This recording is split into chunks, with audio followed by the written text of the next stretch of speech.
Boker Tov tout le monde, Bezrat Hashem. Une excellente journée, pleine de bracha, de simcha. On approche du Rosh Chodesh, Bezrat Hashem.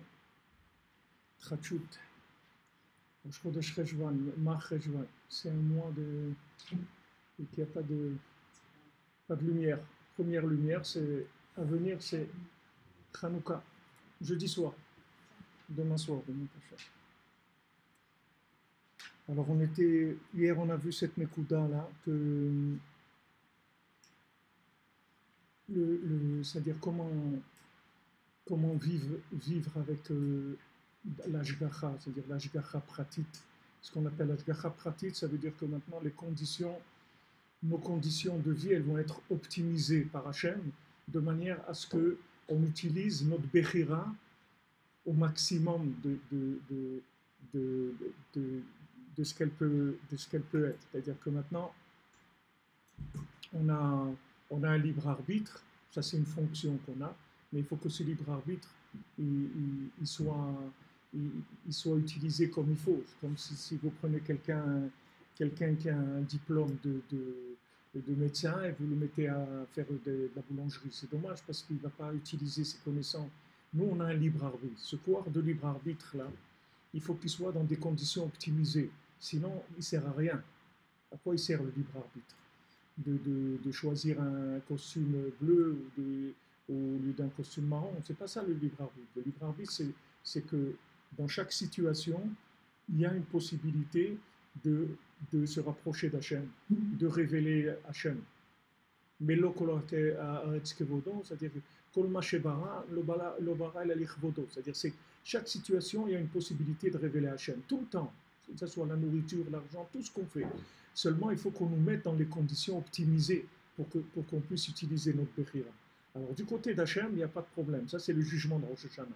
Rosh Hashanah, on va donner à chacun un programme spécifique de ce qui va se passer avec lui dans l'année, de manière à ce qu'il optimise sa Bechira. Ça, c'est Rosh Hashanah. Maintenant, dans l'année, nous, ce qu'on doit avoir, comme il dit ici Rabbi Nathan, que son tikkun, lui, c'est qu'il doit vouloir se rapprocher d'Hachem. Lui, il doit dire à Hachem, voilà, moi, je veux me rapprocher de toi. Moi, je veux te révéler dans le monde. Moi, je veux te servir. C'est-à-dire, sers-toi de moi. Sers-toi de moi. Utilise-moi pour révéler ton nom dans le monde. Voilà ce que je demande à Hachem.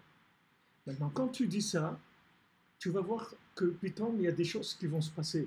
C'est-à-dire que tu vas aller quelque part, tu vas rencontrer un, il va te connecter sur ça. Tu vas voir que ta vie, elle va se connecter à plein de choses. Les masses, c'est ta vie, la vie de chacun, elle est connectée. Seulement, comme les gens ne cherchent pas à servir Hachem. Si maintenant quelqu'un il passe son temps à choisir où il va aller passer les prochaines vacances de ski, s'il va aller dans les Alpes ou en Autriche ou n'importe quoi, il va baisser énormément le niveau d'optimisation des choix. Même là-bas, il va voir. Hachem, comme je vous ai dit hier, Hachem, il fait tout le temps la mise à jour. Il recalcule l'itinéraire tout le temps. Seulement, ça baisse.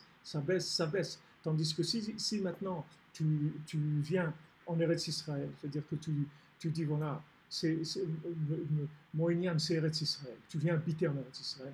C'est-à-dire que tu te mets de façon consciente en plein, comme on dit, tu mets les pieds dedans complètement. C'est-à-dire dans quoi? Dans l'ashgacha pratique. C'est-à-dire que tu as décidé d'être optimisé dans ta façon de vivre. Ça, tu ne peux plus revenir en arrière. Quand tu vis en Israël, c'est fini. C'est pour ça qu'il y a une shéla de sortir d'Eretz Israël. C'est-à-dire quelqu'un qui vit en Eretz Israël, c'est une shéla d'Alacha, s'il a le droit de sortir. Il y a des choses pourquoi tu as le droit de sortir. Pour le zivoug, la parnassa, la brioud, il y a des choses. Mais si tu as envie d'aller te balader, d'aller faire des courses dans un supermarché à New York, tu n'as pas le droit de sortir d'Eretz Israël. Tu n'as pas le droit parce que ici, tu vis dans un... C'est-à-dire, du moment où tu rentres, c'est comme si tu travailles dans un gouvernement. Tu travailles dans le gouvernement. Tu ne peux pas te permettre d'aller passer... Et si par exemple tu travailles dans le gouvernement américain, tu ne peux pas aller passer des vacances avec le Premier ministre du RSS. Ça ne marche pas. Parce que tu ne peux pas, tu travailles dans le gouvernement. Donc si tu vas là-bas, c'est un problème. Alors du moment où tu rentres en Eretz Israël, elle te mange. Eretz Ochelet Yoshvea. C'est ce qu'ils ont dit les Meraglim. C'est une terre qui mange ses habitants. Alors il y a des choses comme ça qui mangent l'individu. Il y a le mariage aussi qui mange l'individu. Il y a le Shabbat, ça mange l'individu. Il y a l'attachement au tzaddik, ça mange l'individu. Rosh Hashanah, ça mange l'individu. Alors Shana Ouman, ça mange l'individu. Tout ça, c'est des choses qui mangent l'individu. C'est-à-dire que ça le mange, ça veut dire que ça le met de façon automatique sur l'Ashgacha Pratit. Ashgacha Pratit, ça veut dire optimisation des conditions de vie pour les choix, mais de façon consciente, pas inconsciente. C'est-à-dire de façon consciente. C'est-à-dire quand tu es en Eretz Israël, tu n'as plus, c'est-à-dire, t'as plus libre arbitre d'avoir un libre arbitre ou pas. C'est-à-dire tu as le libre arbitre de façon obligatoire et optimisée. Tu n'es plus libre d'avoir le libre arbitre ou pas. Mais quand tu vis en dehors d'Eretz Israël, tu es libre. C'est pour ça qu'on dit que celui qui vit en dehors d'Eretz Israël, il ressemble à quelqu'un qui n'a pas de Dieu. Mais on dit Elohim, pas Hachem. Parce qu'Elohim, c'est Ashgacha Pratit. Elohim, c'est Malchut. Elohim, ça veut dire tu rentres sous le côté pouvoir d'Hachem, c'est-à-dire le côté qu'Hachem il te dirige. Alors celui qui vit en Chutz La'aretz, il ressemble à quelqu'un qui n'a pas de Dieu. C'est-à-dire qu'il n'y a pas ce côté de pouvoir sur lui, d'Hachem. C'est-à-dire il peut faire ce qu'il veut. Il peut faire ce qu'il veut. Apparemment, jusqu'à une certaine ligne. Quand c'est une ligne qui risque de détruire, alors là, Hachem, il arrête. Mais tant qu'il n'y a pas de destruction, si la personne elle a décidé de vivre une vie, comme on dit, une petite vie médiocre, elle va faire 2-3 actions optimisées dans toute sa vie, il peut vivre comme ça, c'est son problème. Mais en Eretz Israël, tu ne peux pas. En Eretz Israël, du moment où tu es rentré vivre en Eretz Israël, alors ça veut dire que tu as signé pour vivre, pour rentrer sous l'Ashgacha Pratit, de gré ou de force. Il n'y a plus le choix sur ça. C'est-à-dire que tu es pris en charge malgré toi. Et tu vas aller, tu vas voir des portes qui se ferment complètement, fermées. D'autres qui s'ouvrent, d'autres. Parce que c'est fini, tu n'es plus libre. Tu es libre dans un certain contexte qui est obligé, c'est-à-dire on t'oblige, Hachem t'oblige à ce que ce soit comme ça. Vous voyez même les dirigeants des pays, d'ici, ils ont des programmes quand ils viennent, le truc, et quand ils passent au pouvoir, c'est autre chose qu'ils font par rapport aux programmes qu'ils ont, parce qu'ils sont dirigés par d'autres cohortes, c'est-à-dire ils ne font pas ce qu'ils veulent. Même Bibi, il ne fait pas ce qu'il veut. C'est Hachem qui décide, ce n'est pas lui qui va décider. Lui, il ne décide rien du tout. Tout celui qui vit en Eretz Israël, il est sorti de ce principe-là qu'il va faire ce qu'il veut. Il ne va pas faire ce qu'il veut du tout. Donc là, c'est un principe c'est un principe de se coincer, si on veut. C'est-à-dire, quand on vient en Eretz Israël, on se coince pour avoir une optimisation de notre libre arbitre. Quand on se marie, on se coince pour avoir une optimisation de notre libre arbitre. Parce que quand on est marié, alors la femme, elle fait tout de suite, on est online sur ce qu'on est en train de vivre. On a tout de suite le résultat en face de nous. C'est-à-dire tout le temps, on nous donne les résultats où on en est. C'est-à-dire on a choisi de ne plus vivre en virtuel. Quand on s'est marié, c'est-à-dire on a choisi de vivre avec quelqu'un comme si tu prends un comptable. C'est-à-dire il te fait les comptes, il te dit voilà monsieur, vous avez beaucoup de bénéfices, vous allez payer des impôts, vous n'allez rien gagner. C'est-à-dire c'est tout le temps, mais c'est online, c'est tout le temps. Eretz Israël c'est comme ça, le mariage c'est comme ça, et Shabbat aussi c'est comme ça. Le principe du Shabbat c'est la même chose. C'est-à-dire, le Shabbat c'est Me'en Olam Haba. C'est-à-dire le Shabbat, tu peux voir qu'est-ce que c'est ton Olam Haba, tu peux le voir le Shabbat. Le Shabbat, Shin Bat. Shin c'est Tlat Gavne De'ena, Bat Bata'im. Le Shabbat c'est un œil. Le mot Shabbat c'est l'œil. Et le Shin c'est les 3 couleurs de l'œil, et le Bat c'est la pupille de l'œil. Le Shabbat, Ta'amu Ur'u. C'est-à-dire le Shabbat c'est tout un lien de voir. Al Yetze Ish Memekomo Beyom HaShabbat. Un homme, il ne sort pas de sa place le Shabbat. Tu ne peux pas sortir du troum. Tu as Al-Païmama. Tu ne peux pas sortir du troum Shabbat. C'est-à-dire il y a un périmètre où tu es enfermé le Shabbat. Tu ne peux pas sortir parce que c'est ton champ c'est ton champ magnétique, si tu veux. C'est là où tu ne peux pas sortir de ça. Alors ça, c'est le mariage, c'est le même principe. Le Eretz Israël, c'est le même principe. Ouman Rosh Hashanah, c'est la même chose. C'est-à-dire du moment où tu vas à Ouman, à Rosh Hashanah, avec la kavana d'aller dans le Rosh Hashanah du tzaddik, parce que le tzaddik, il a dit de venir chez lui à Rosh Hashanah, alors tu rentres dans un système qui va te driver. C'est-à-dire tu vas rentrer dans un principe d'optimisation de la Bechira. Donc tout ça, c'est ce qu'on a vu hier. C'est juste un petit peu, je résume en ouvrant un petit peu sur ça. Alors Rabbi Nathan nous a dit hier,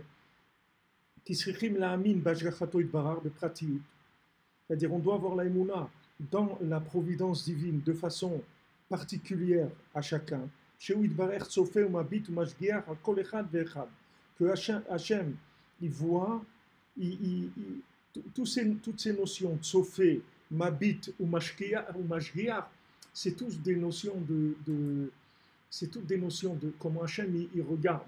C'est-à-dire que si vous voulez, c'est klaliout, pratiout et praté-pratiout. C'est-à-dire que Tsofé, c'est comme vous dites ici Harar Tsofim, c'est-à-dire que tu montes, c'est pour voir de loin. C'est-à-dire que Mabit, ça veut dire que il regarde, mais après l'ashgacha, c'est mamash praté-pratiout, c'est-à-dire bon, détail de détail, mamash détail de détail. Mabit, ça veut dire c'est en particulier, mais après c'est détail. Et Tsofé, c'est général. C'est-à-dire que la personne, elle est dans ces trois dimensions de façon de voir. Hachem, il s'occupe de chacun, que ce soit dans la généralité ou dans la particularité ou dans chaque détail de détail. C'est-à-dire que maintenant, la moindre détail, il a posé un truc, il ne le trouve plus. Il pensait qu'il avait du café, il n'en a plus.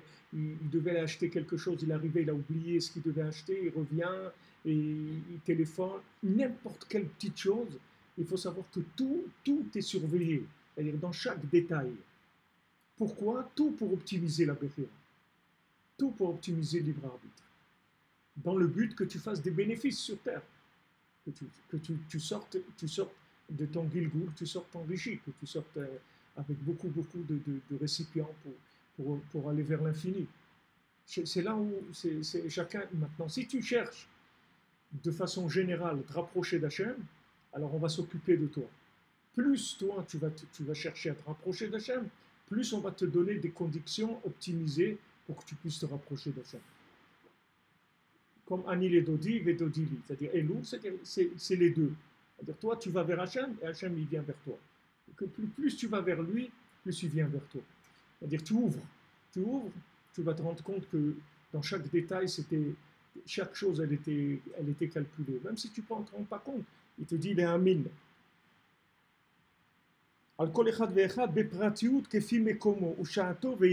Voilà, aussi là il passe dans la notion de temps et d'espace, c'est-à-dire que son endroit, son heure et son inyan dans lequel il est. L'endroit, l'heure et le sujet dans lequel il se trouve maintenant. Dans la notion de temps et dans la notion d'espace et dans la notion d'activité dans laquelle il est. Et que ce soit l'endroit où il est, que ce soit quelqu'un, il a déménagé, il a changé de ville, il a changé de pays, il a changé de travail, tout ça, c'est drivé. Tout ça, c'est drivé par Hachem. Pourquoi? Pour que tu le trouves. Pour que tu le trouves. Pour que tu trouves le contact avec lui. Quand Hachem il a donné la klala de la parnassa, la klala de la parnassa, c'est pas que la parnassa c'est une klala. C'est que maintenant, de devoir chercher Hachem en travaillant dans les 39 travaux, c'est ça la klala. C'est ça la malédiction. Mais c'est pas que la malédiction, tu vas aller travailler et tu vas oublier Hachem. Les gens qui sont dans le côté cartésien de la Torah, ils interprètent comme ça. C'est-à-dire que celui qui va travailler, c'est comme si quelqu'un, on l'a mis en chérem de la Torah. C'est-à-dire, c'est quelqu'un, le pauvre, on l'a mis en dehors, il va passer 8 heures par jour à perdre son temps, et c'est pitou de Torah, etc. Mais c'est pas vrai, c'est complètement faux. C'est-à-dire, la klala d'Adam Arishon, c'est que du moment où maintenant il a mangé Diet Sadat Tovera, c'est la seule façon qu'il a de recommencer son contact avec Hachem, c'est de rentrer dans les 39 travaux. C'est une nouvelle formule qu'Hachem lui a donnée. C'est une klala par rapport à ce qui devait être. C'est une klala par rapport à ce qui devait être. S'il avait respecté les règles du jeu, ça aurait été une autre vie complètement. Mais du moment où il n'a pas respecté les règles du jeu, il va passer dans une autre façon de se connecter avec Hachem. Ça, c'est la klala, c'est-à-dire d'être descendu dans cette façon-là. Mais ce n'est pas une façon que tu peux éviter. Tu ne peux pas éviter. Tu peux en sortir, mais avant d'en sortir, tu es obligé d'y rentrer d'abord. À moins que tu démarres déjà à un certain niveau, mais ça, c'est pas toi qui peux décider de ça. Tu dois chercher vraiment qu'est-ce qu'Hachem veut de toi. Mais pour la moyenne, comme pour nous, pour le commun des mortels, on est obligé de passer par un travail et dans ce travail-là, le seul but du travail, c'est d'être en contact avec Hachem. Parce que ton travail, c'est un langage de communication avec Hachem. C'est ton langage. Et la Medtet Minachot, c'est ton langage de communication avec Hachem. Donc quand tu vas travailler pour trouver Hachem. C'est pour ça que tu vas travailler. C'est pas pour la parnassa. C'est tous les Sfarim te disent. On ne va pas travailler pour la parnassa. Celui qui croit qu'il travaille pour la parnassa, c'est de la picorsoute. Hachem, il te donne parnassa. Hachem, il n'a pas besoin que tu travailles pour donner la parnassa. Mais pourquoi il te met dans ces conditions-là? Parce qu'il veut te voir. Il veut parler avec toi. Comme maintenant, il ne peut plus parler avec toi en hébreu, en langue kadosh, parce que tu as mangé de l'arbre de la connaissance du bien et du mal, pas toi, mais ton ancêtre. Donc il a changé de langage. Il est passé sur un langage post-script ou un autre langage. C'est plus le même langage. Avant, c'est un autre langage. C'est le langage du Etzachaïm, c'est le langage du Gan Eden, c'est un autre langage. Maintenant qu'on est tombé dans ce système-là, il y a un langage qui est adapté. Mais c'est la seule raison pour laquelle on va travailler. C'est pas... si on allait travailler, si c'était une klala, le travail, c'est-à-dire lui-même, si c'était que de la malédiction, on n'aurait pas appris les 39 travaux du Mishkan. D'où on apprend les 39 travaux? On les apprend du Mishkan. Qu'est-ce que c'est le Mishkan? C'est une maison pour Hachem. Pourquoi il y a eu le Mishkan? Parce que Matan Torah, ça ne nous a pas intéressés. Hachem, il a visé trop haut pour nous. Hachem, il a voulu nous donner la Torah. Il nous a donné la Torah. Il nous a dit, voilà, vous êtes obligés d'accepter la Torah. Et tout. Ok. On accepte la Torah. Attends une minute. On accepte la Torah. Pas de problème. Ouais, je veux vous donner la Torah. Et attention, hein, si vous n'acceptez pas, je vous enterre ici et tout. Non, pas de problème. D'accord. Tu veux nous donner la Torah. Pas de problème. Quelqu'un, tu veux lui offrir un vélo. Ok, il te dit d'accord. Attention, hein, tu acceptes le vélo. Ouais, d'accord. Tu vas faire du vélo. Je vais faire du vélo. Pas de problème. Alors, il prend le vélo, il fait 2 mètres, il tombe. Il dit, moi, je t'ai rien demandé, c'est toi qui m'as dit. Tu m'as sorti d'Égypte, je t'ai demandé quelque chose. Tu m'as fait sortir d'Égypte, ok. Tu m'as fait sortir d'Égypte. Tu as voulu que j'accepte la Torah, j'accepte la Torah. Maintenant, mon cher Rabbeinu, il y a une erreur de calcul, etc. Il croit que mon cher Rabbeinu, il a disparu, il les a lâchés. Ils retournent vers leur tavot, vers leur bêtise. Ils vont faire le veau d'or. Le veau d'or, c'est pas un truc très planant, le veau d'or. Le veau d'or, c'est juste pour se permettre de la débauche en public, c'est tout. C'est ça le veau d'or. C'est pas... Il dit là-bas, quand Moshe Rabbeinu est descendu, il dit ouais, ils sont en train de se disputer, ils sont en train de chercher des nouveaux cultes et tout. Ah ben, Moshe Rabbeinu, il n'y a pas de nouveaux cultes, il n'y a pas de dispute. Ils ont envie de la débauche en public, c'est tout. C'est toute cette histoire-là, c'est que ça, c'est tout, il n'y a rien d'autre. Donc maintenant, d'un côté, tu as Matan Torah, tu as le moment le plus élevé du monde, et les gens qui sont concernés par ça, dès qu'il y a la moindre occasion, le moindre prétexte pour lâcher, ils vont retourner. Donc Hachem, il voit qu'il y a un problème. Il voit qu'il y a un problème. Maintenant, Hachem, il dit, ouais, tu n'as pas accepté la Torah, un truc et tout. Il dit, oui, j'ai accepté. Il dit, mais pourquoi tu vas faire le veau d'or? Il dit, tu as voulu me donner la Torah. Je dis, oui, qu'est-ce que tu veux que je te dise? Je ne vais pas te dire non. Surtout que tu m'as menacé de mort si je dis non. Alors je vais pas... J'ai accepté la Torah. Mais maintenant, il faut que tu saches que mon cœur, il n'est pas dans la Torah. Mon cœur, il est resté en Égypte. Il n'est pas dans la Torah. C'est-à-dire, si tu as la moindre possibilité, je vais me sauver. Je vais aller retourner dans mes bêtises. Il faut que tu le saches, c'est tout. Alors Hachem, il a dit, bon, donc ça ne marche pas. L'affaire, elle ne marche pas. C'est une faillite. Donc, qu'est-ce qu'on va faire? On va faire un Mishkan. Puisque maintenant, je ne suis pas arrivé à ce qu'ils se connectent avec moi, je vais, moi, résider parmi eux, de manière à ce que ils ressentent ma présence. C'est ça le travail. Quand tu vas travailler, c'est ça ce qui se passe. Si Adam Arishon, il n'avait pas mangé de l'arbre de la connaissance du bien et du mal, on n'aurait jamais fait le Vaudor. Ça n'aurait jamais existé la notion de Vaudor. La notion de Vaudor, elle a existé parce qu'il y a eu le Chet d'Adam Arishon. Hachem, il a quand même essayé de présenter la Torah et de nous la faire accepter comme tu as un enfant, que tu veux le bien pour lui et tu l'obliges à accepter des choses, même qu'il est réticent, et tu l'obliges à accepter parce que tu sais que c'est bien pour lui et tu supposes que quand il va grandir, etc., il va reconnaître que c'était bien pour lui. Mais si tu tombes sur un enfant qui n'est pas intéressé par ça, et quand il grandit, il jette tout ce que tu lui as donné comme chose, et il se révolte et il va faire des bêtises, tu vas être embêté, parce que tu vas voir que ton message, il n'est pas passé. C'est-à-dire ton message, il n'était pas assez adapté à lui. Donc les mains, c'est après le Mishkan, après le Vaudor, qui est-ce qui a fait Tchouva? C'est Hachem qui a fait Tchouva, c'est pas nous. On n'a rien fait après le Vaudor, on n'a rien fait du tout. C'est-à-dire, qui est-ce qui a fait Tchouva? C'est Hachem. Hachem, il a dit, attends, la Torah, c'est trop, je ne peux pas leur donner comme ça. Donc Moshe Rabbeinu, il a dit, ça ne marche pas, il a cassé les tables de la loi, il a dit, ça ne marche pas. C'est trop, c'est tout, on ne peut pas. Donc on va descendre. Donc Hachem, il va venir résider parmi toi, c'est-à-dire parmi le peuple, et comme ça tu vas voir sa maison illuminée et sa présence qui parle avec Moshe Rabbeinu et tout. Ça va te calmer complètement, tu vas avoir une connexion, c'est-à-dire, c'est comme le câble et la Wi-Fi, c'est tout. Avant, il y avait le câble. Maintenant, si tu sors, il n'y a pas de câble, tu n'as plus d'Internet. Maintenant, il y a la Wi-Fi, bon, tu captes. Le Mishkan, c'est la Wi-Fi, tu captes tout le temps, Hachem. Tu vois, Moshe Rabbeinu parle avec Hachem, Hachem lui répond. Ça y est, tu ne bouges plus. Alors ça, c'est le travail. Ça, c'est la raison pour laquelle on va travailler. On va travailler pour un contact avec Hachem, adapté, dans un langage adapté. C'est pour ça qu'il y a toutes sortes de métiers, parce qu'il y a toutes sortes de langages, c'est tout, adapté à chacun, comme chacun il parle. Oui, monsieur. Pour c'est ce que vous dites, il me semble que quand on y vérifie, donc là, c'est pas que l'homme doit aller travailler, c'est que l'homme, il va falloir développer des efforts pour que le fruit de son travail soit conséquent. Et on voit que c'est pas le fait de sortir travailler, c'est l'effort. D'ailleurs, Hachem, il a mis Adam Arishon dans le Gan Eden pour regarder. Il avait de toute façon un taf qu'il a fait. Et alors, aujourd'hui, quand on va dans la rue, quand on dit d'accord, on dit ah, tu sors au travail, c'est une talent. Mais d'après qu'on dit bien, c'est pas le travail qui est une talent. C'est l'effort qu'il faut fournir aujourd'hui. Oui, cet effort-là.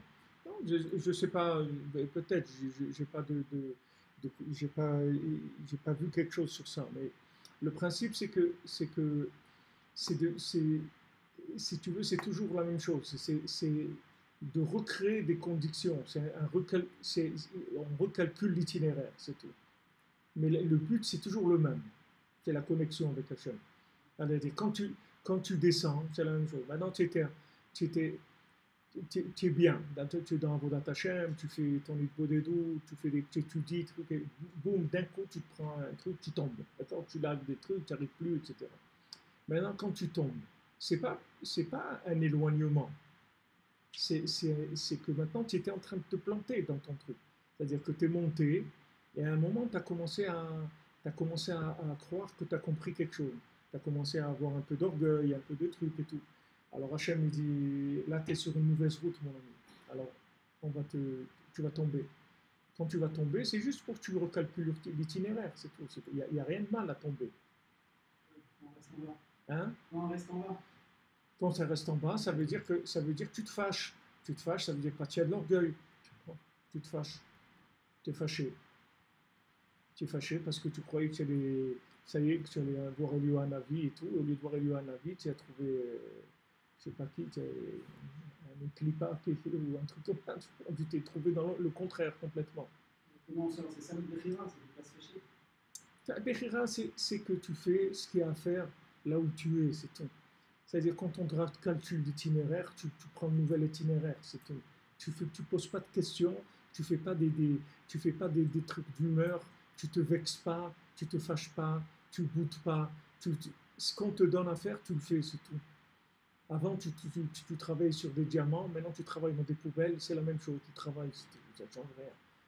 Tu travailles dans le parfum, maintenant tu travailles dans le fumier. C'est pareil, et ça ne change rien, c'est comme ça, c'est tout. c'est ton travail. Hachem, il te recalcule tout le temps l'itinéraire pour que tu sois connecté sur lui. Mais il n'y a pas de. Quand on te dit Yerida, Tachlita, Aliyah, c'est ça ce que ça veut dire. Quand tu descends, c'est pour monter.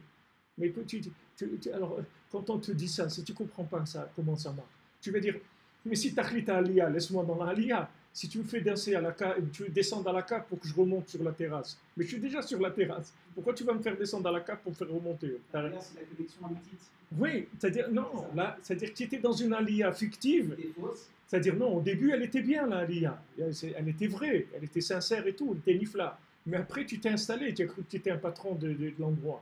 Tu as commencé à croire, ouais, les trucs, attendez, j'habite à Jéru, les gars, truc, croyez pas. Je suis pas à Gare Bégonin, c'est rien, moi, j'habite à Jéru, au Cotel, tout ça, et ça n'a rien à voir et tout. Alors Hachem, boum, il fait tomber la personne.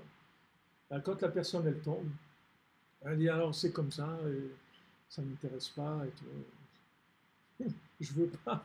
Et pourquoi? Parce que lui, ce qu'il voulait, c'est pas se connecter avec Hachem, il voulait réussir lui, dans son orgueil personnel. Mais Hachem, il veut pas que tu réussisses dans ton ego, sinon tu n'as rien fait du tout. Donc il te fait tomber.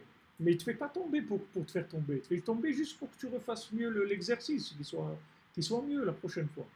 Et quand tu vas tomber, remonter, à chaque fois que tu vas remonter avec moins d'orgueil, d'illusion, moins de virtuel. Et comme ça va se corriger petit à petit. Après, tu vas finir avec les descentes dans les poubelles. Déjà, tu ne vas plus descendre dans des poubelles. Tu vas descendre dans des trucs qui sont plus raffinés, avec des descentes tu vas avoir moins de lumière, ça va se raffiner tout le temps, les descentes. Mais tant qu'on est dans ce monde, c'est toujours monter et descendre, tout le temps. Il n'y a pas jamais on va se trouver en constant, en courant continu, c'est toujours de l'alternative, c'est toujours aller et venir, sans arrêt. Alors quand on te dit Yerida Tachlita Aliyah, c'est ce que ça veut dire, c'est que quand tu descends, sache que c'est pour remonter. Et ça, c'est pour tout. C'est les gens, ils savaient ça. Tu dis, maman, tu vois, hier j'étais à un mariage, Nifla et tout. Tu vois, ces moments-là, ils sont tellement beaux, magnifiques. C'est des moments qui sont extraordinaires. Une choupa à Yerushalayim, avec la vue sur le Beth Amikdash et tout. C'est des trucs de folie. C'est-à-dire, maman, des trucs que tous les tzadikim, ils ont rêvé d'une chose comme ça, ils n'ont pas eu. Aujourd'hui, tu vois des gens, des petits Français comme ça, ils viennent en Eretz, ils apprennent la Torah, et ils se sont offrés des trucs extraordinaires. Alors ils m'ont demandé de parler un petit peu, je leur ai dit, ce moment-là, il faut l'éterniser. Parce que si vous n'éternisez pas ce moment-là, la vie, il y a des mouvements dans la vie. Il faut tout le temps revenir à ce moment-là. Il faut prendre le temps de renouveler ce moment-là tout le temps. Tout le temps. Il faut prendre le temps de vivre, le temps d'être ensemble avec sa femme, d'aller se promener, de discuter, de rigoler, de trucs. Il faut revenir à ce moment-là tout le temps, parce que c'est là où tout se trouve à ce moment-là. Au moment de la choupa, il y a tout. Rabbeinu, il a dit même à sa fille, une fois que Sarah, qui avait un problème avec sa servante, elle s'était disputée avec elle, ou je ne sais pas quoi. Alors Rabbeinu, il ne lui a pas dit, dispute pas avec elle, il dit, pourquoi tu n'as pas prié pour ça, sous la choupa? Bon, Rabbeinu lui a fait comprendre que toute sa vie entière, elle était dans la choupa. C'est-à-dire, ce jour-là, tu pries sur tout. Tu as tout là-bas. Tout ce qui va se passer avec toi dans ta vie jusqu'à 120 ans, tout se trouve dans ce moment-là du dénuptial, tout. Seulement, après, il va y avoir des recalculs d'itinéraire, c'est obligé. Alors, il y a des gens, des fois, ils tombent dans des trucs tellement durs qu'ils lâchent, c'est tout, ils craquent. Alors, ils partent sur un autre chemin. Ils ont perdu la connexion du GPS. Hein. Ils jettent le GPS, ils partent vers d'autres trucs. Ce qu'ils ont envie, ouais, j'en ai marre, et il me prend toujours une démonte, ou elle me démonte toujours, ou elle ne m'écoute pas, ou elle me crie, ou elle me crie, n'importe quoi. Des trucs qui font que, ras de shalom, les gens ils peuvent arriver à se séparer. Mais quand ils se séparent, ils ne savent pas qu'ils font la plus grande bêtise de leur vie. Parce que ça, c'est un recalcul d'itinéraire. Quand il y a une irida, quand un couple se dispute, c'est pas pour que ça casse, c'est uniquement pour que ça construise mieux. C'est pas du tout pour que ça se casse. C'est uniquement pour que ça soit mieux après. Et si tu tiens les quelques dizaines ou les quelques centaines de crises qu'il y aura, tu vas voir que tu vas arriver à quelque chose qui est mamache, c'est le paradis sur terre. Tu vas arriver à quelque chose d'extraordinaire. Parce qu'à chaque fois que tu descends, tu remontes, tu as corrigé des choses. Une fois que maintenant tu as corrigé des choses, tu commences encore à avoir un peu d'orgueil ou à faire des erreurs et tout, bon, on te fait retomber. Tu retombes, le tout c'est de ne pas te vexer, de ne pas s'énerver, de ne pas bouder, de pas surtout accuser les autres. Quand quelqu'un tombe, il ne faut pas qu'il accuse qui que ce soit, c'est que lui-même le problème. Il n'y a personne qui est responsable de quand il tombe. Même si c'est quelqu'un qui l'a poussé pour le faire tomber, c'est pas l'autre qui l'a fait tomber. C'est lui, il doit tomber. C'est comme ça. Il doit tomber, il doit y avoir une dispute, il doit y avoir une cassure, il doit y avoir un truc, et après ça reprend. Et si les gens ils savaient ça, ils vivraient complètement différemment dans tous les domaines. Dans tous les domaines, c'est comme ça. Il y a des moments où ça se cache et des moments où ça revient. Au moment où on tombe, mais quand on tombe, c'est que le tachlita aliyah. Jamais quelqu'un, Hachem, il fait tomber le Ham Israël. Hachem, pourquoi nous envoyer en galoute? Pourquoi on est resté en galoute? C'est pour revenir en Eretz Israël, c'est pas pour nous jeter. Mais il y en a qui ont dit non. Ah, tu nous as jetés. Ah ben, on ne revient plus. Non. Mais venez, pourquoi? Revenez. Non, non. On est là, on est au Mexique, on est au Panama, très bien. Pourquoi? Tu ne veux pas revenir à la maison? Ta maison, ton pays. Ah, j'ai pas envie. Je suis très bien là. Au fond, il y a des nerfs. Au fond, il y a parce que c'est une souffrance. Et regardez qu'est-ce qu'on a souffert dans l'exil, il y a de la Shoah, il y a tout ce qu'il y a eu. Il y a des nerfs au fond, il y a de la révolte contre Hachem. Personne ne veut pas revenir. Mais viens, regarde maintenant, regarde ce que c'est Eretz Israël, regarde comme c'est beau, regarde, tout est nifla, tout le niveau de vie, il n'y a pas de chômage, il y a des trucs, c'est super, c'est un pays, il ne veut pas. Parce qu'au fond, les gens, ils boudent, ils sont vexés. Ils sont vexés qu'Hachem les a jetés. Mais Hachem ne nous a pas jetés pour nous jeter. Hachem nous a jetés pour qu'on répare ce qui a fait qu'on a détruit le deuxième temple. C'est que pour ça, c'est pas Shalom pour nous jeter. Il n'y a aucune idée à avoir sur ça. Hachem, il a créé le monde pour nous parce qu'il nous aime. Hachem, il veut nous embrasser, il veut nous donner tout ce qu'il y a de mieux au monde. Jamais Hachem, il va nous renvoyer pour nous renvoyer. Hachem nous a renvoyés pour qu'on revienne de façon parfaite, c'est tout. Et maintenant, comme on revient, c'est de façon parfaite. C'est-à-dire, il n'y aura plus, c'est fini. Les Hachem, il n'y aura plus d'exil, c'est fini. Petit à petit, tout le monde va revenir et quand on sera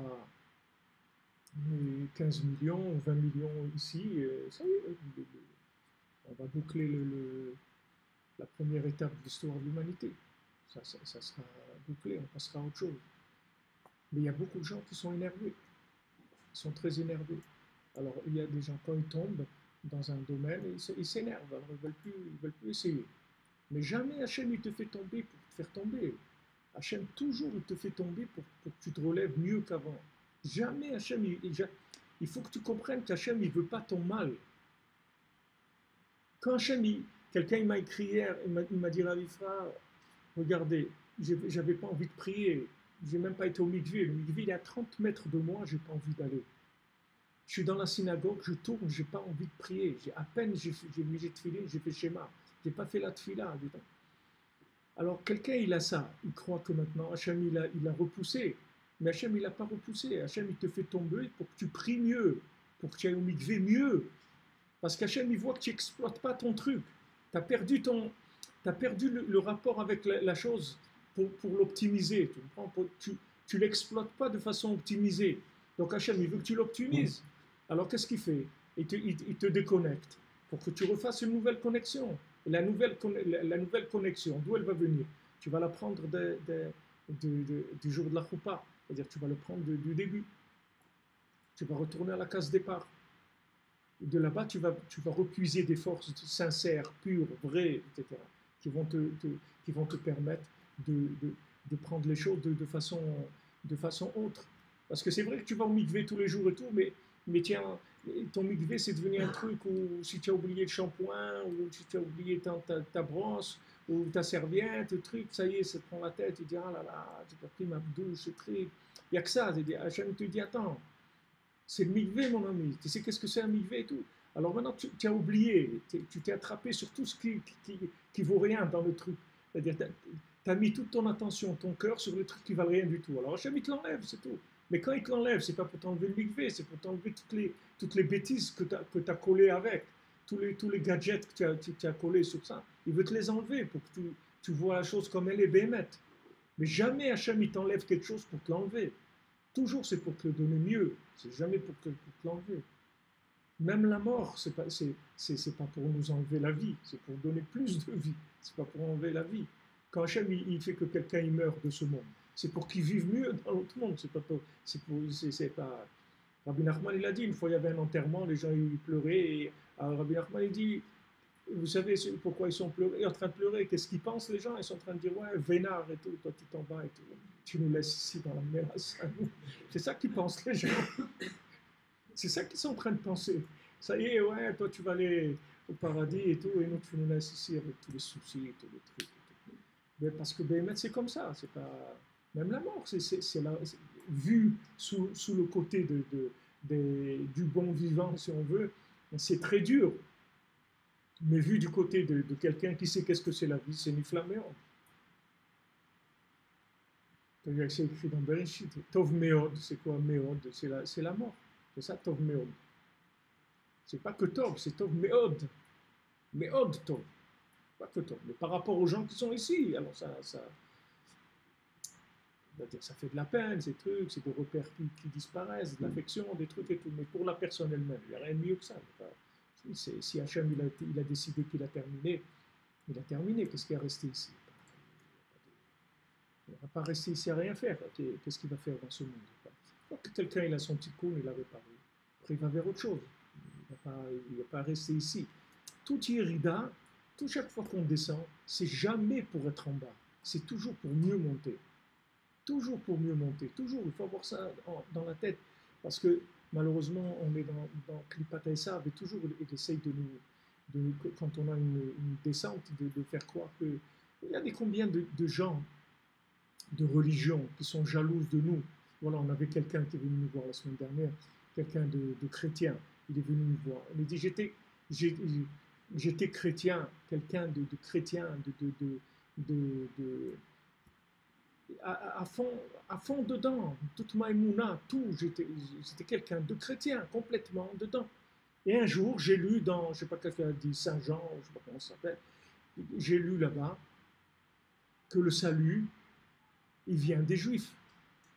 Quand j'ai lu ça, j'ai dit le salut, il vient des Juifs. Mais qu'est-ce que je fais ici? Alors j'ai lâché, j'ai été vers les Juifs. J'ai commencé à m'intéresser à la Torah. Rabbi Nachman, truc et tout, ben, j'ai vu, c'est vrai. Je suis beaucoup mieux aujourd'hui. Seulement, les autres religions, comme ils ne savent pas comment arranger les choses, ils disent, non, tout ce qu'Hachem vous a dit au début, tout ça, vous l'avez perdu, ça y est. Hachem, vous n'êtes plus le peuple élu d'Hachem. Qui est-ce qui a dit ça?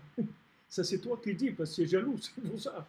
Mais pourquoi tu dis ça? Hein? C'est le limite qu'un bonhomme peut penser dans la Yerida. Il en fait une théorie. Mamash. Un bonhomme qui a eu une Yerida, c'est vrai. Il a eu une Yerida, il s'est énervé. Il a créé une religion. Parce que Hachem, il n'a pas voulu lui donner ce qu'il voulait, il n'a pas eu le kavod qu'il devait avoir. Il s'est énervé, il a été faire une autre religion. Mais au niveau individuel, c'est la même chose. Quand quelqu'un a une Yerida... Hein? Ils ont modélisé ce qui se passe quand bonhomme Après, il a développé la théorie de la Yerida, c'est sûr.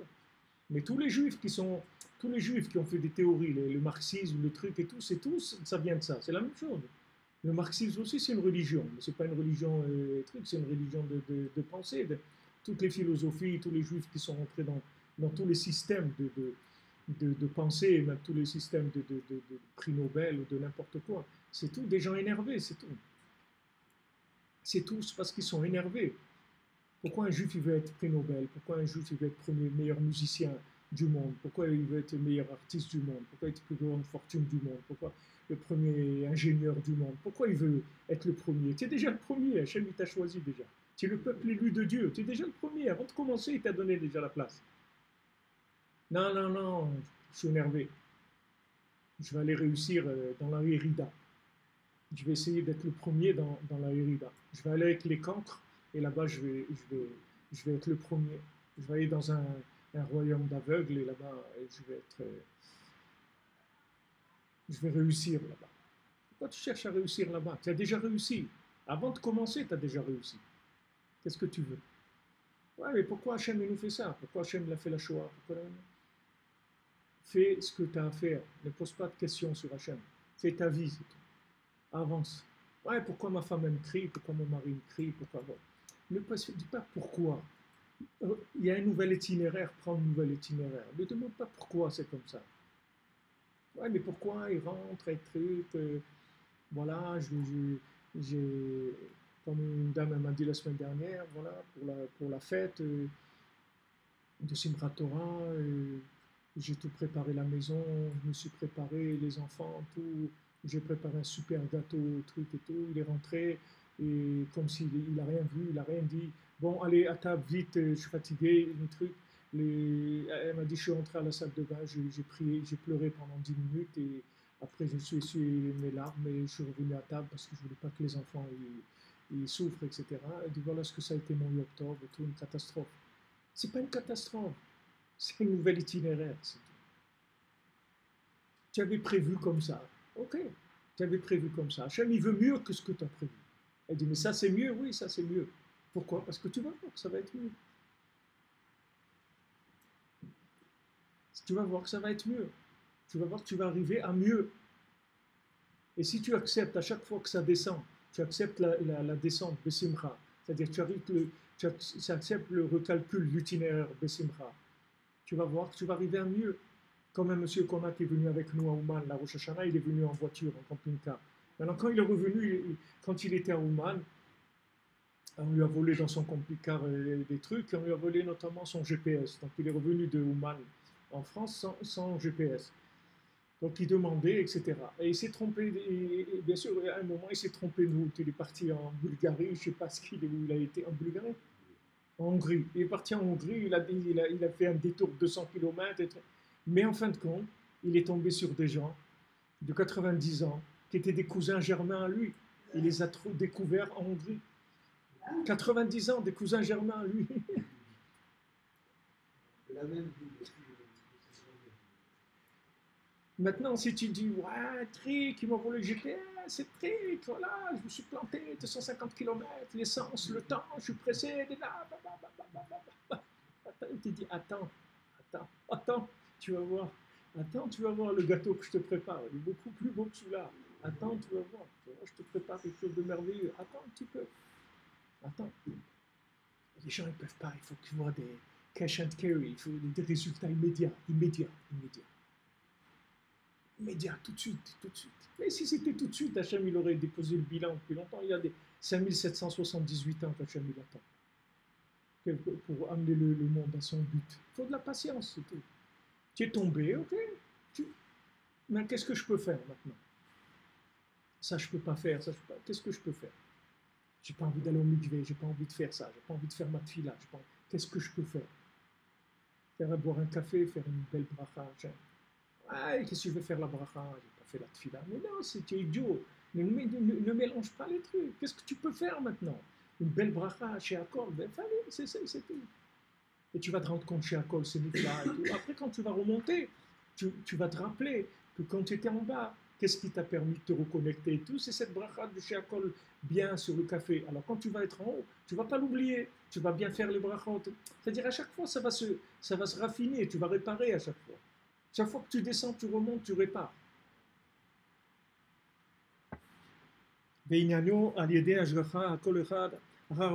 Donc tout ça, c'est pour amener, bien sûr, que avant la création, ça soit comme après la création.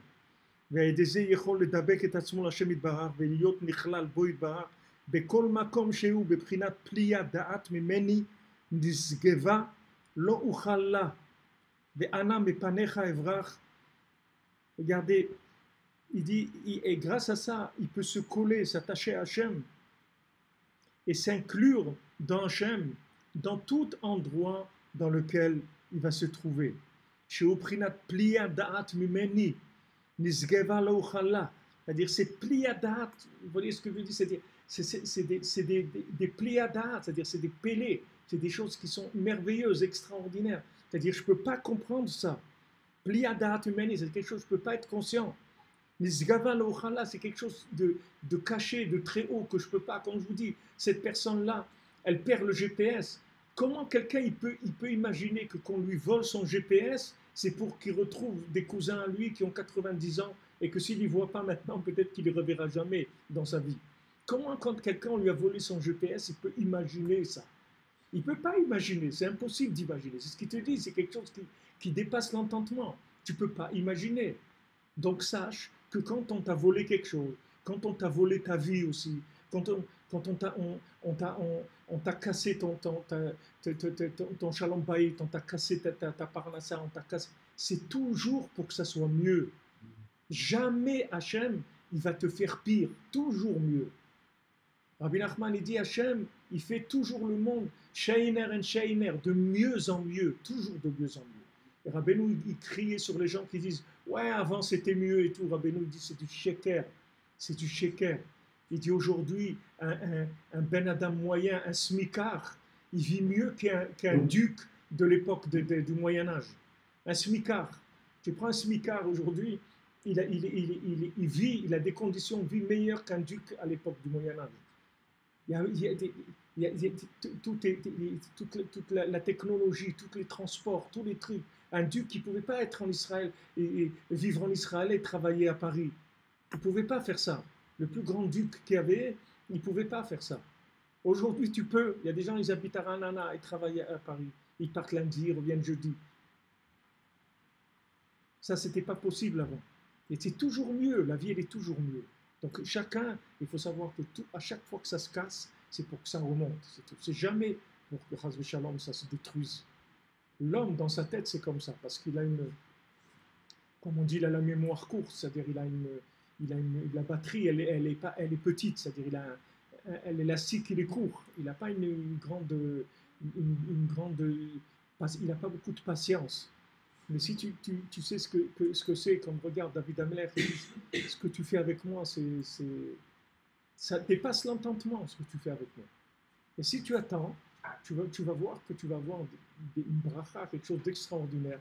Et que là, tu vas trembler, parce que tu vas dire, qu'est-ce que à côté de quoi je suis passé? J'aurais pu détruire une vie entière, j'aurais pu détruire ma vie complètement. Bien qu'Hachem, il va te recalculer dans n'importe où tu vas aller, de toute façon. Mais c'est pas la même chose. C'est pas la même chose. C'est d'autres affaires. C'est pas les mêmes. C'est pas les mêmes.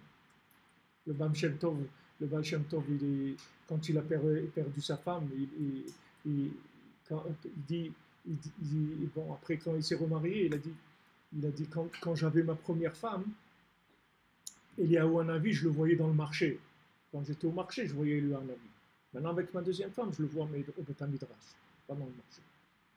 C'est pas la même chose. Maintenant, on parle du Baal Shem Tov, on parle de vision d'Eliyahu Hanavi, on ne parle pas des Yeridot mais c'est pas la même chose.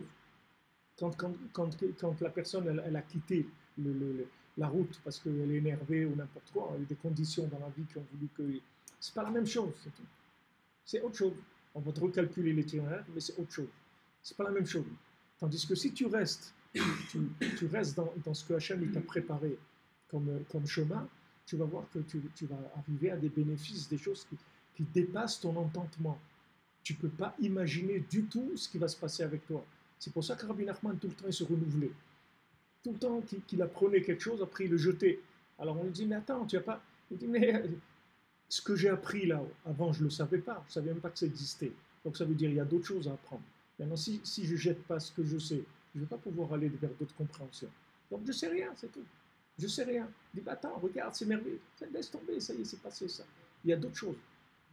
Si je stagne, je vais rentrer dans un tunnel. Je vais m'installer, je vais rentrer dans un tunnel. Donc il y a deux solutions. Soit tout seul, je me renouvelle. C'est ce qui fait la vie. Soit Hachem, il va me faire tomber, je vais m'enlever. Si tu ne te renouvelles pas tout seul. Benou, il dit ça dans la Torah. Il dit si tu ne te fais pas honte toi-même, alors tu as des gens qui vont te faire honte. si tu ne te fais pas des affronts toi-même, c'est-à-dire si tu ne viens pas devant Hachem, tu te dis Hachem, regarde, avec tout ce que tu me fais comme recède et tout, comment je peux faire des bêtises comme ça? Et puis, je te demande pardon, ben, mais je ne voudrais pas faire ça. Si tu ne fais pas ça avec toi-même, tu vas voir un autre qui va te le faire. Il va t'envoyer quelqu'un qui va te faire ça, qui va te faire honte. Il dit ça à Avram Ben Mahmoud sur la Torah Vav. Il dit comment ça se fait que quelqu'un, on doit t'envoyer quelqu'un pour te faire honte. Normalement, tu dois te faire honte tout seul. Il n'y a pas besoin qu'on t'envoie quelqu'un. Mais ça aussi, c'est un recalcul d'itinéraire. Tu ne fais pas le boulot, on va t'envoyer quelqu'un d'autre qui va faire le boulot. Mais seulement quand envoyer quelqu'un d'autre, c'est beaucoup plus difficile parce que tu dois faire idom vishtok, tu dis là-bas te taire, ne rien dire, ne pas répondre, et dans ton cœur occulte de ne pas avoir de rancune par rapport à celui qui t'a fait un affront, etc. C'est beaucoup plus dur. Tandis que si tu fais l'affront toi-même, ça y est, c'est réglé, il n'y a pas de suite. Tandis que si quelqu'un te fait un affront, tu peux risquer de doubler la perte. Parce que si jamais il te fait un affront et tu lui cries ou tu lui en veux ou n'importe quoi, alors non seulement tu n'as pas gagné, mais tu as perdu. Tu es sorti perdant de la situation. Tu n'as pas voulu accepter l'affront comme venant d'Hachem. Et en te taisant, c'est empiré encore la chose. Et chaque fois qu'il y a comme ça quelque chose qui vient et qui va contre, sachez que c'est toujours pour ouvrir. Toujours pour ouvrir. Je vous ai donné l'exemple pour l'Internet. Avant, on avait un programme où on travaillait pour les cours en live. Et quand on a changé, on a installé un nouveau système de connexion Internet, tout marchait impeccable. La seule chose qui ne marchait plus, c'est le programme qu'on utilisait pour faire les cours en live. C'est la seule chose qui ne marchait plus. Impossible. J'ai passé presque une nuit avec le bonhomme, le technicien, des trucs, rien. Il n'a pas compris pourquoi ce programme ne marche pas. Donc on a laissé tomber, c'est tout. Mais quand on a laissé tomber ça, il fallait chercher autre chose. Quand on a cherché autre chose, on a trouvé quelque chose de 1000 fois mieux que ce qu'on avait. 1000 fois mieux. Mais si tu sais ça, alors tu t'inquiètes pas, ça marche pas. C'est pour que ça marche mieux.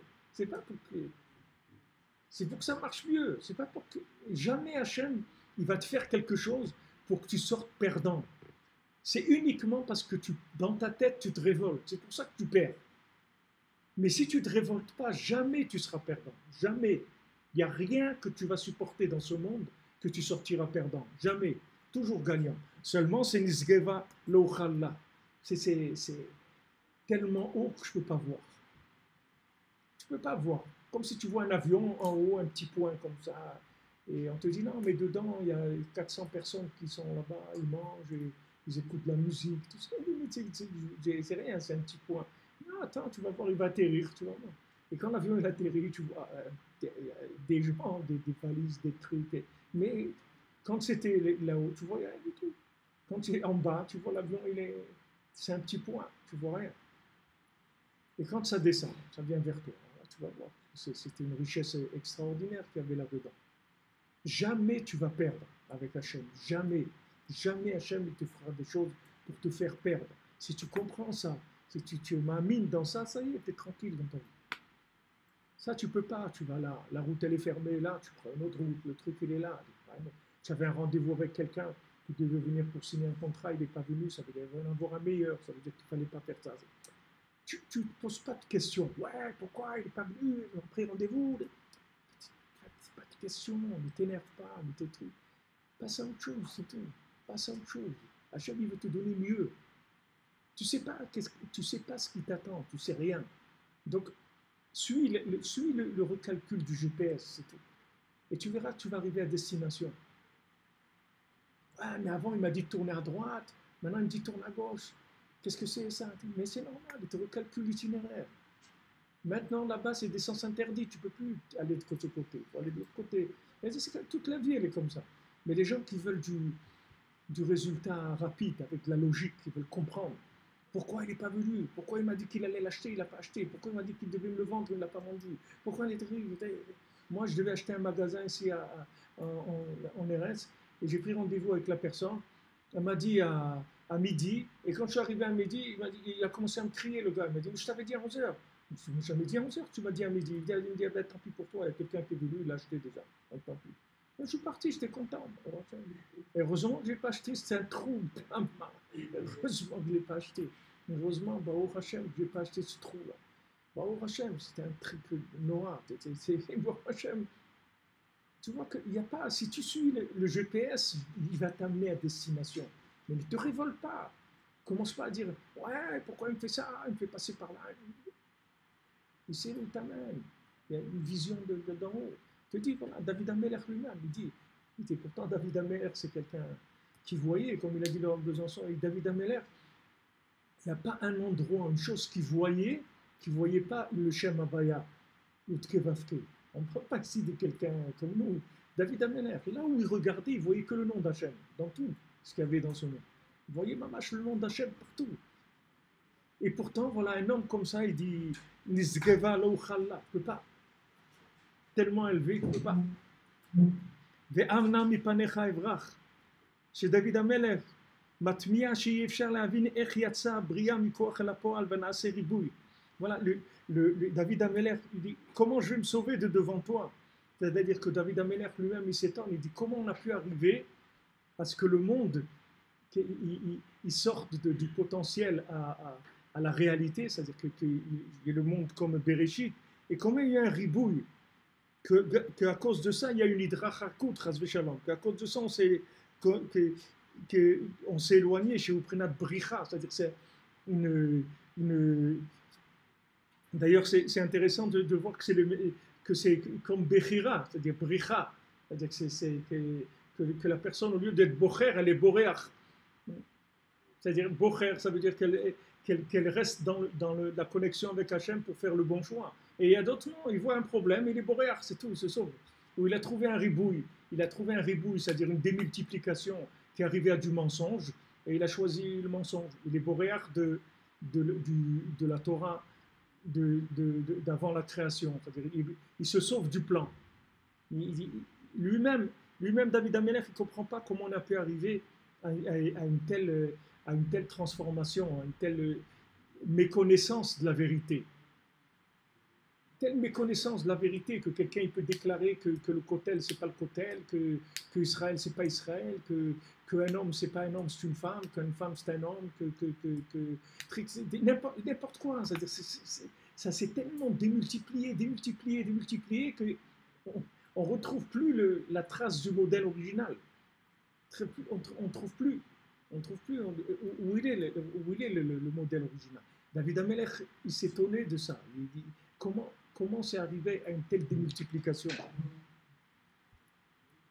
אבל באמת, אנא מפניך אברח, כי אני מאמין באמת שהכל אחד, כמו שסיים והולך, עם משק שמיים שמעת, והציע שואלים נקע. Donc après, il dit, ça on continuera demain, moi je suis ma'amine dans le Hémet, que tout est un, et comme il continue, il dit, si maintenant je monte, tu es là-bas, et si je descends, tu es là. C'est-à-dire Hachem, il est toujours là, dans les situations les plus merveilleuses, et dans les situations les pires, c'est toujours Hachem. Seulement, ça s'est habillé par le fait qu'il y a eu une démultiplication des situations, c'est-à-dire des habillements, des choses elles se sont habillées dans des choses différentes, donc ça a donné des fois des choses qui apparemment c'est l'opposé, mais c'est-à-dire on a l'impression que comme si le monde il était contre nous, comme notre vie elle était contre nous, qu'il y a des choses qui viennent contre, mais il n'y a rien qui vient contre. Tout est dans la même direction. On dit, je ne vais pas me laisser avoir et qu'on va me faire croire que tu veux me faire du mal. Je ne vais pas croire ça. Je ne vais pas croire ça. Ah, mais qu'est-ce que vous faites en Israël? Il y a des attentats, vous êtes des fous, des trucs et tout. Non, je ne vais pas croire ça. Je ne vais pas croire qu'Israël, c'est pas bien. Israël, c'est bien. Israël, c'est extraordinaire. Et quelqu'un m'a dit hier, que quand il s'est installé en Israël, alors il continuait à travailler en France et il disait à Boufra, mais je ne peux pas, c'est-à-dire ce que je gagne en France en quelques jours, je ne le gagne pas ici en 2 mois. Donc je suis obligé.